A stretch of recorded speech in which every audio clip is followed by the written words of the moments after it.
আসসালামু আলাইকুম, কেমন আছেন আপনারা? আজকে হচ্ছে লাউ পাতা দিয়ে ইলিশ মাছের পাতুড়ে রান্না করব। কচি কচি লাউ পাতা আর হচ্ছে লাউ পাতার যে সামনের অংশটুকু ওইগুলো নিয়েছি, ওগুলো দিয়ে রান্না। এখানে শুকনো মরিচ, পেঁয়াজ, গোলমরিচ, এগুলো সব দিয়ে হচ্ছে ব্লেন্ডার করব। রসুন, মাছগুলোকে কেটে কুটে ভালো করে পরিষ্কার করে নিব। এই মাছ দিয়ে এখন আমার হচ্ছে কাটাকুটা শেষ, মশলাগুলো আমি সব ব্লেন্ডার করে নিলাম। এখন হচ্ছে একটু ব্লেন্ডার করলাম হচ্ছে তেল দিয়ে, না হলে পানি দিলে হচ্ছে কি বেশি কতকতা হয়ে যায়।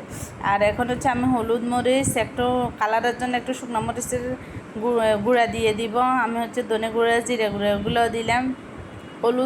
হলুদের সাইজটা একটু বেশি দিতে হবে, শাকে কিন্তু লাউ শাকে অনেক হলুদ টানে দেখবেন। এরপরে হচ্ছে একটু তেল দিয়ে ভালো করে মাখাই নিব। এরপরে একে একে লাউ পাতার মধ্যে সবগুলোকে মাছকে গোমটা দিয়ে দিয়ে রাখবো। তারপরে হচ্ছে রান্না করব। আমার সাথে দেখতে থাকেন আমি কিভাবে লাউ পাতা দিয়ে মাছগুলোকে এরকম করে রান্না করে দেখবেন, অবশ্যই ভালো লাগবে।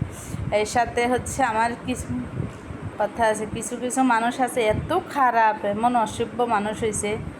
মানুষে হচ্ছে কেউ মনে হয় যে বউ হয় না, বউ থেকে মা হয় না, না দরিমন্তর মা হয়ে যায়। কিছু কিছু বদমাস মহিলারা আছে হচ্ছে কি ছেলে বিয়ে করাইলে মনে হয় যে নীতির রাজনীতি বাড়ি যায়। আল্লাহ এতির করে কোন সময় দমন করবো আল্লাহ তাআলা রাব্বুল আলামিন জানে। আমি সবগুলো মশলার ফাঁকে এখন হচ্ছে এগুলো সবগুলো মাখাচ্ছি। মাখাইটাকে এখন তেল দিয়ে দিলাম। লাউ পাতাগুলোকে ভালো করে একটু মাখাই নিয়ে এখন একটু মাছগুলোকে বসাই দিব, পানি দিয়ে এখন ডাকনা দিয়ে দিব।